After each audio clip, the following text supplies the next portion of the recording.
the last 3 weeks, I have been playing Starsand Island's demo on my Wednesday streams, and I have been thoroughly enjoying it. But there are a few reasons why you may want to wait until full release before you purchase it. My name's Sylvie, I love talking about cozy games, and I am very excited about Starsand Island. So let's chat about this upcoming cozy farm sim, whether I'd recommend buying it on its early access launch, and why.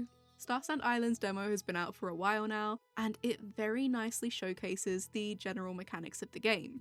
We're introduced to island life by an old friend named Solara, who teaches us all about crafting tools, gathering resources around our homestead, and redecorating our home, before introducing us to what I think is an incredible skill progression system: mentorship.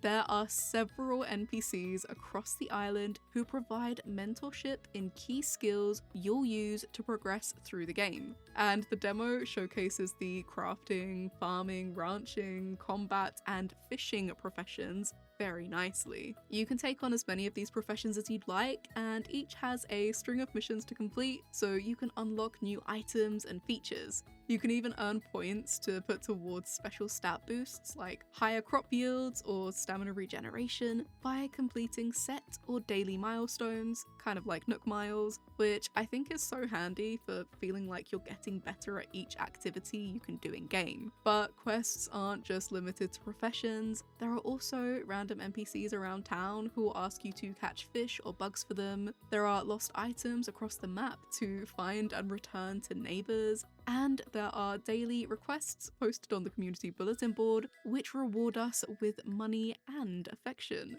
So you can boost your relationships with your favourite neighbours and earn money to spend on gaming at the arcade or in various stores across town, which offer upgrades to your machines and tools, new hair and outfit options, seeds and food to plant or gift, and even upgrades for vehicles from a really cool woman called Neona, and yes, she is romanceable. That's because there are a bunch of ways to traverse the island, ranging from alpacas and ostriches to motorbikes and sports cars, although the steering on some of these is painful and I did crash a lot whilst I was exploring. The map is huge, with lots of different areas to explore, chests to find for goodies, and a cavernous miney area called the Moonlit Forest with magical undertones, corrupt animals which you can knock out and bring home for ranching, strange ghost-like creatures which must be freed to unlock more mining areas, and little camps to stay overnight when you get lost like I did. So yes, the demo is fantastic.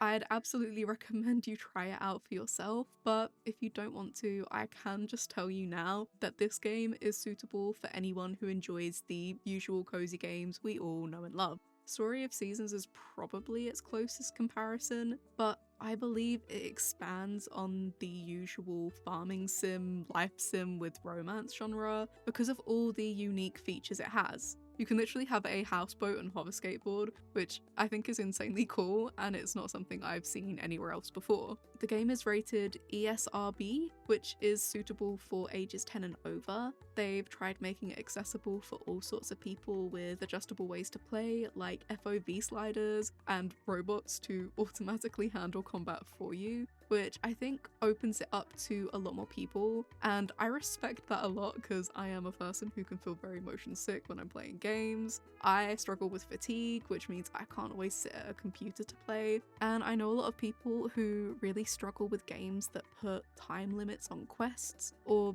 need you to fight a bunch of monsters when you cannot aim.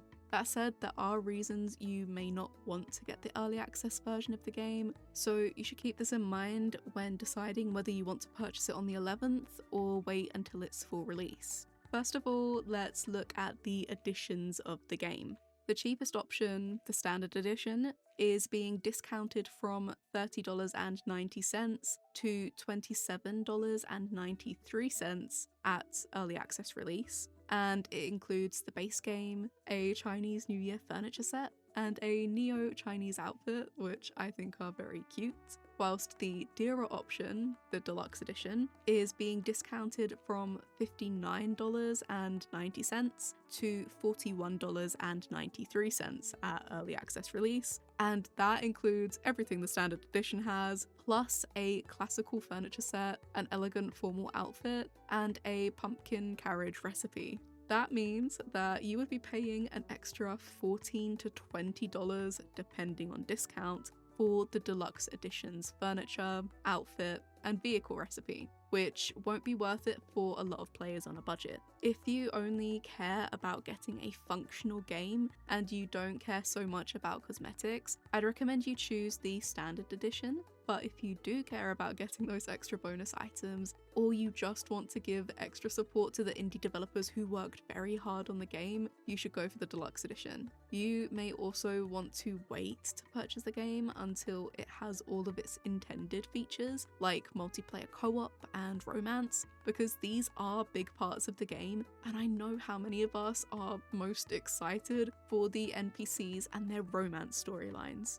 Early access is also only available on Steam, so console players on Switch 2, PS5 and Xbox will have to wait until full release this summer to finally play the game. So too long, didn't watch. Buy the early access if you can't wait to play the game. From what I've seen in the demo, it really is a lot of fun for all cozy game lovers, but don't get it right now if you only want to play with friends or for the romance. I'll be streaming the game as soon as it comes out on Wednesday the 11th, so subscribe and turn on notifications. Maybe we can play at the same time, or I can show everything off if you're waiting to buy the game later. I hope this helps, and I'll see you in the next one. Goodbye for now.